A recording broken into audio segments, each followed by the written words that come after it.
Далее на канале Якутия-24 мы подведем информационные итоги дня сегодняшнего, вторника 27 сентября. В студии Иван Лазаренко, и вот о чем расскажем в этом выпуске.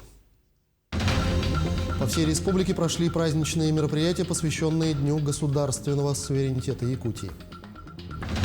С 1 октября этого года россиян ждут новые изменения в законодательстве. Расскажем обо всем подробно. В Алданском районе продолжается реализация программы переселения из аварийного жилья. Накануне новоселье праздновали в Томмоте. Зима туризму не помеха. В Якутске планируют выпускать зимние дома на колесах. Национальный художественный музей Якутии провел день открытых дверей. В Якутии завершилось голосование на референдуме по вопросу вхождения ДНР, ЛНР, Запорожской и Херсонской областей в состав России, передает ЦИК Республики. Всего голосование проходило на 8 участках в Якутске, Нерюнгри и Мирном. Члены избирательных комиссий отметили активность жителей Донбасской и Луганской республик, Запорожской и Херсонской областей, находящихся на территории Якутии. После подведения итогов протоколы будут направлены в территориальные комиссии, откуда их отправят в комиссии субъектов. После обработки всех протоколов будут известны результаты голосования по каждой из республик и областей. Для оперативного решения и разъяснения вопросов, касающихся порядка проведения частичной мобилизации граждан, правительством Российской Федерации создан колл-центр.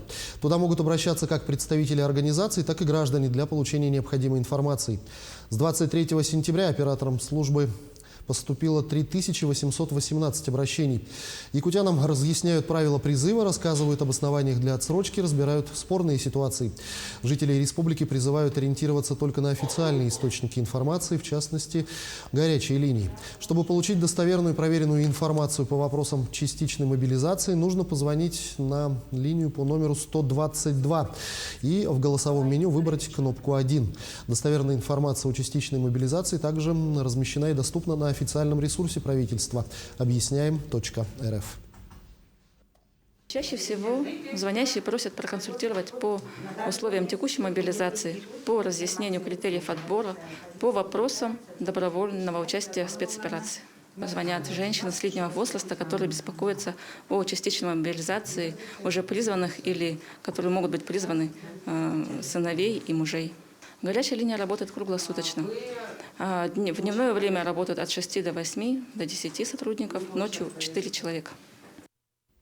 По адресу улица Крупской, 9А в столице установили сваи будущего многоквартирного дома. В нем будет один подъезд, 12 этажей и 56 квартир. В этом году планируется успеть поставить 3 этажа. В ноябре работы будут приостановлены и возобновятся в марте следующего года. Вот объекты в эксплуатацию планируются в декабре 2023. Примечательно, что этот дом дал старт реализации программы комплексного развития территорий в 55-м квартале. Установку свай посетил первый заместитель председателя правительства Кирилл Бычков. Он дал поручение застройщику продумать проект застраиваемого района таким образом, чтобы в него были включены все необходимые социально-культурные объекты. Также он назвал 55-й квартал перспективным для строительства и покупки жилья. Район очень престижный, и, в принципе, я думаю, здесь будет хорошим способом пользоваться жилье. Соответственно, надо сейчас уже продумать, чтобы у людей была, значит, вся вот комфортная составляющая проживания в шаговой доступности. А в Алданском районе продолжается реализация программы переселения из аварийного жилья. Накануне в Томмоте сдали под заселение очередной многоквартирный дом.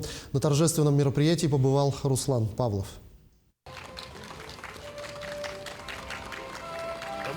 Это ваше! Поздравляю! К символическому ключу от нового дома жители Томмота получили еще 30 от комфортных квартир. Кто-то радовался горячим системам отопления, кто-то просторным коридорам, а кто-то, что отметит знаменательную веху жизни в новой квартире. Получается, что в новой квартире мы будем отмечать свое 45-летие с мужем. Застройщиком дома выступила акционерная компания «Железные дороги Якутии». К новоселью железнодорожники преподнесли жильцам подарок – придомовую детскую площадку, которую дети сразу проверили на прочность. Посмотрите по сторонам, да? Дома строятся, здесь будут строиться. Вот эти вот площадки, которые, они не запланированы были у нас по проекту, это инициатива АК ЖДЯ. Они будут строить дальше площадки, облагораживать, спортивные. Поэтому я хочу, чтобы вы жили, наслаждались. До конца этого года в поселениях района будут введены в строй еще 17 многоквартирных домов. Этот огромный объем власти обещают выполнить в намеченные сроки. 23 дома, 621 квартира готовится в этом году принять свои жители. Уже шестой дом в этом году мы сдаем. Я желаю вам в этом доме счастья, любви, здоровья и благополучия. Уже на подходе 2 многоквартирника в городе Алдане и поселке Лебединый, а это значит, что еще более полусотни семей встретят зиму в принципиально новых условиях. Руслан Павлов, Александр Лукин, Сергей Шипачев, Томот, Алданский район. Якутия все чаще становится первопроходцем в области отечественного производства. Так, компания «Саха Кемпер» планирует запустить в производство зимнюю модель дома на колесах. Наш корреспондент Саргалана Неустроева побывала на производстве. Идея создания своего производства домиков на колесах пришла к Маркелю Буртахову еще в студенчестве. Именно тогда Маркель загорелся романтикой кемпинга и походов в надежде развить данную отрасль туризма по всей республике. Начали мы производство 2019 года.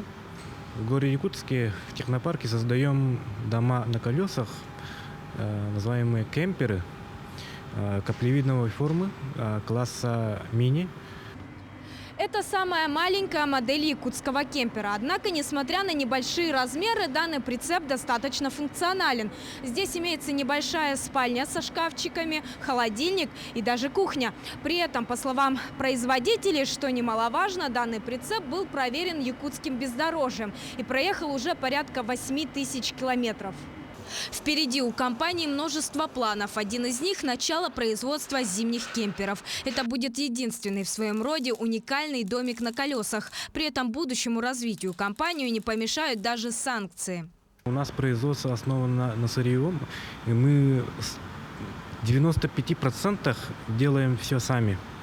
Ничего не покупаем, мы лишь покупаем только мелкие вещи, которые саморезы, болты, гайки. И основное производство все делаем сами. Сегодня компания является единственным производителем кемперов на Дальнем Востоке. По России же таких производств всего около 5. Наш же отечественный продукт, как уверяют представители компании, может потягаться с ними не только в цене, но и по функционалу и надежности. В конце концов, каждая модель домика на колесах проходит тест-драйв по Якутии. Саргалана Неустроева, Георгий Григорьев, Якутск. По традиции, в День государственности республики в столице возложили цветы памятнику Платона Аюнского. Первым цветы возложил глава Якутии Айсен Николаев. В 1990 году в этот день Верховный Совет Якутской ССР принял декларацию о государственном суверенитете республики. 2022 год является знаковым для жителей Якутии. Жители республики отмечают 390-летие вхождения республики в состав России и столетие образования якутской автономии. Во всех учреждениях культуры сегодня будут проведены торжественные мероприятия в честь праздника. Я сейчас тоже принес небольшой подарок. По секрету скажу всей Якутии, что мы издали Нюргунботра стремительного, тоже который произведен Платона. Я сейчас главе его вручу первый экземпляр, а мы в следующем, когда будет декада Лонхо начинаться, мы его уже будем презентовать всей нашей республике. Сегодня наш Саха-театр, здесь его нету. Мы сегодня, 27 сентября, именно даем большой спектакль «Короля Лира». Андрей Савич, который поставил на сцене Александринского театра, Национального театра Российской Федерации. То есть у нас сегодня праздник не только в Якутске, он звучит по всей России. День государственности начался в селе Хаты-Нары Намского улуса, где родился великий сын якутского народа, основатель государственности Илья Винокуров. Здесь состоялась торжественная церемония возложения цветов с участием заместителя председателя правительства Михаила Никифорова. Вслед за этим, по сложившейся традиции, в Музее истории государственности имени Максима Амосова в селе Хаты-Рык состоялось возложение цветов памятнику Амосову. Михаил Никифоров также осмотрел строящиеся в селе объекты. Так, в Музее государственности идет капитальный ремонт. Рядом с музеем в разгаре строительства мини-парка с рабочим названием «Республика». Территорию займут детская игровая и спортивная площадка, велодорожка и зона тихого отдыха. Также на главной улице строится многофункциональный центр культуры и спорта. очень горд, что принимаю участие именно в филе Хатырык на возложении цветов. Мы прекрасно знаем, что якутская автономия, Республика Саха-Якутия в эти 100 лет очень динамично развивается. Мы считаем, что из 85 субъектов Российской Федерации сегодня Якутия находится в десятке лучших субъектов Российской Федерации по инвестиционному потенциалу. И сегодня хотел бы отметить, что во всех муниципальных образованиях развитие, социально-экономическое развитие наследников муниципалитетов идет очень динамично. Сегодня, в День государственности Якутии, глава республики Айсен Николаев вручил высокие государственные награды представителям разных профессий и отраслей экономики, трудившихся во благо процветания и социально-экономического развития региона. Ваш труд во всех областях – это главный фундамент развития нашей Якутии, обратился к якутянам глава. Всего было вручено более 40 наград. Из них высшими государственными наградами удостоили Сергея Павленко орденом «Полярная звезда» и Анатолия Алексеева званием «Почетный гражданин республики». Также глава Якутии вручил орден мужества родственникам погибших во время специальной военной операции защитников Отечества. Посмертно награждены Петр Корнилов, Иннокентий Михайлов и Николай Сибиряков. Память земляков почтили минутой молчания. Общий трудовой стаж у меня довольно солидный, он выходит даже немножко за 60 лет, потому что я начал работать сразу после школы. И вот к своим 77 годам, в общем, получил такую награду за свой труд. Отмечают День государственности Якутии и в Москве. По традиции торжественные мероприятия начинаются с возложения цветов к памятнику Максима Кировича Амосова в постпредстве республики. Именно Максим Амосов стоял у истоков создания постоянного представительства в столице ровно 100 лет назад. Также состоялось открытие выставки легендарного якутского фотохудожника-анималиста Александра Дерсу-Кривошапкина. Его работы печатались в мировых географических журналах. В эти дни можно посмотреть и на творение почетного строителя России Бориса Лапардина, который представил свои чороны из разных видов дерева. Обе экспозиции представлены в постпредстве Якутии и открыты для посещения всех желающих совершенно бесплатно.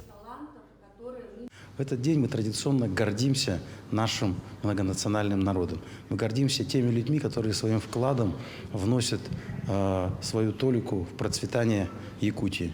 Например, мы буквально вчера открыли уникальную выставку в Московском доме национальности, посвященную конному переходу от Аймекона до столицы нашей Родины Москвы. Именно вот такие простые поступки простых людей, они дают нам повод гордиться нашей республикой. И таких людей в нашей республике очень много. Свои первые паспорта получили 10 юных жителей города Якутска. На вручение документа прошло в торжественной обстановке и было приурочено ко Дню государственности республики. Торжественная выдача паспорта в центре «Мои документы» в текущем году проводится уже в 5-й раз. Мероприятие стало доброй традицией. За текущий год по республике в филиалах многофункционального центра паспорта получили уже более 80 ребят. Также специалисты центра консультируют молодых граждан по поводу того, какие они услуги могут получить на портале госуслуги, а также помогают при регистрации личного кабинета. В такой торжественной обстановке это мероприятие у нас происходит уже с весны. В последнее время к нам присоединились наши партнеры. Получатели этих услуг могут оформить карту жителей Якутии, могут оформить пушкинскую карту. Да. Мы им даем тоже инструкцию, как они могут зарегистрироваться уже самостоятельно на портале госуслуг и получать те услуги, которые по возрасту могут получать в электронном виде. Безусловно, в современной истории Якутии 27 сентября – торжественная дата. В нерюнгринских школах прошли плановые мероприятия на тему истории родного края. Так, во 2-й гимназии для первоклассников организовали специальный мастер-класс. Все подробности в нашем следующем материале. Флаг, герб и гимн – 3 единства официальных отличительных символа любого государства. Это знает каждый школьник. А о том, какой сегодня день и что он значит для нашей республики, ребятам рассказали на мастер-классе, который педагоги провели совместно с представителями общественной организации «Саха-Аймах». Каждый, кто живет в республике Саха, должен знать, пропагандировать культуру, традиции, верования народа Саха. И сегодня мы совместно с Андреем Кирилловым провели мастер-класс по национальным играм Саха. культура, которая развивает у детей не только интерес к традициям саха, но и развивает логику, отличный способ укрепить свой дух, свое тело. Что может увлечь первоклашек так, как игра? Поэтому основная часть мероприятия – национальные игры. Так, дети, участник держит каблук на ладони, осторожно подбрасывает их вверх, вот так. Опа, да, вверх бросает. В мастер-классе приняли участие школьники начального звена с 1 по 4 классы. Ребята сами готовили национальные поделки и выставку рисунков на тему государственности Якутии. Сегодня мероприятие было посвящено Дню суверенитета нашей республики. Мероприятие это патриотическое, да, где дети окунулись в национальные игры Якутии, поиграли, настольные игры, более подвижные игры. Собственно, они вот окунулись в культуру игр народов Якутии. В такой игровой форме ребята почерпнули новые для себя знания об истории и культуре Якутии, о важных государственных символах и о том, в какой богатой и красивой республике мы живем. Ирина Жданова, Вадим Барашков, Нерюнгри. И к другим темам. С 1 октября этого года россиян ждут новые изменения в законодательстве. Например, военным и силовикам увеличат выплаты, на карту МИР перечислят больше пособий, а систему бронирования авиабилетов переведут на российское программное обеспечение.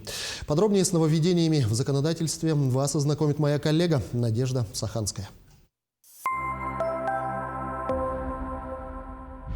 С начала следующего месяца увеличится денежное довольствие военных и силовиков. Выплаты вырастут на 4%. Повышение коснется военных, сотрудников Росгвардии, органов внутренних дел и уголовно-исполнительной системы, а также противопожарной службы, судебных приставов и таможенников. Изменится также и порядок расчета военных пенсий. Речь о бывших военнослужащих, сотрудниках органов внутренних дел, Росгвардии, Государственной противопожарной службы, МЧС, Генпрокуратуры, Следственного комитета, органов по контролю за оборотом наркотиков, учреждений уголовно-исполнительной системы и других. Напомним, в этом году до 1 октября военные пенсии были проиндексированы уже дважды. С 1 января на 8,6%, с 1 июня размер доплаты увеличивается до 19,5% от назначенной пенсии. Эти дополнительные выплаты были сделаны по поручению президента. Утверждены и основные требования к порядку и условиям предоставления ежемесячной денежной выплаты на детей от 8 до 17 лет. Выплату могут получить семьи со среднедушевым доходом ниже регионального прожиточного минимума на душу населения. Постановление Кабмина закрепляет, какие документы нужны для получения выплаты. При этом большую часть из них подтянут автоматически через систему электронного межведомственного взаимодействия. Также установлено, почему в выплате могут отказать. Например, основанием для этого может быть и наличие в собственности у заявителя и членов его семьи 2 и более помещений с назначением жилое, суммарная площадь которых больше произведения 24 квадратных метров в расчете на одного человека и количество членов семьи. Или же 2 и более зданий с назначением садовый дом. Расширен перечень операций, в отношении которых применятся НДС со ставкой 0%. Такой закон также вступает в силу с 1 октября. Нулевая ставка распространяется на операции по передаче газа и его транспортировку по сетям на безвозмездной основе для обеспечения горения вечного огня и огня памяти на воинских захоронениях и мемориальных сооружениях. Еще одно нововведение касается уплаты НДС при оказании иностранными организациями услуг в электронной форме. В этом случае исчисление уплаты НДС производится организациями или индивидуальными предпринимателями в качестве налоговых агентов. Владелец полиса ОСАГО обязан письменно уведомить страховую компанию, если у автомобиля сменится собственник. По закону в полисе нельзя изменить владельца машины, поэтому новый собственник должен заключать свой договор обязательного страхования. Еще одно нововведение касается обязанности страховщика ознакомить потерпевшего в дорожно-транспортном происшествии с результатами экспертизы. Компания должна сделать это в течение 5 рабочих дней после того, как получит результаты экспертизы или проведет осмотр авто. Кроме того, страховые смогут без участия автовладельца узнавать об изменении госномера его машины из автоматизированной системы. Если компания получит информацию о новом номере самостоятельно, она должна сообщить об этом собственнику, а тот может попросить внести изменения в полис ОСАГО. В России сократили срок перевода денег на банковские счета, входящие в состав единого казначейского счета. Документ вносит изменения в закон о национальной платежной системе. Раньше на любой денежный перевод отводилось 3 дня, даже если речь шла о перечислении налогов или оплате государственных или муниципальных услуг. С октября деньги на банковские счета в составе единого казначейского счета, открытого в Банке России, будут зачислять в течение 1 рабочего дня, следующего за днем списания денежных средств со счета плательщика или за днем предоставления плательщикам наличных средств. Работники органов таможенной службы получили право самостоятельно останавливать автомобили массой от 3,5 тонн по всей стране для проверки находящихся в машинах товаров и документов на них. Закон, предусматривающий такую возможность, вступает в силу с 13 октября. На проверку машины мобильной группе таможни будет отводиться не более 2 часов с момента остановки. При этом водитель будет обязан по требованию работника таможенного органа поместить автомобиль на склад временного хранения. В случае отказа выполнить это требование, автотранспорты и находящиеся в нем товары могут изъять. Как считают в правительстве, нововведение будет способствовать предотвращению ввоза и оборота в России санкционных и контрафактных товаров, а также исключит незаконные схемы минимизации уплаты налогов. Правительство расширило список социальных выплат, которые будут перечислять на карту МИР. Такое постановление Кабмина вступает в силу с 26 октября. Согласно документу, на МИР поступят ежемесячные выплаты и пособия малоимущим гражданам, а также субсидии на оплату жилья и коммунальных услуг. Такие субсидии дают, если расходы на коммуналку превышают 22% совокупного дохода семьи. На карту могут получить компенсацию на оплату жилищно-коммунальных услуг педагоги в сельской местности, члены семей погибших, военнослужащих и сотрудников МВД. Кроме того, после вступления постановления в силу на карту МИР будут перечислять ежегодные выплаты людям, награжденным знаком «Почетный донор». Автоматизированная информационная система оформления воздушных перевозок будет использовать только российское программное обеспечение. Об этом говорится во вступающем в силу с 30 октября постановлении правительства. Данная мера необходима, чтобы избежать сбоев в воздушных перевозках, которые могут возникнуть, если зарубежные информационные системы запретят их использовать в России. Ведущие российские авиакомпании должны будут интегрировать свои системы бронирования авиабилетов к концу октября этого года.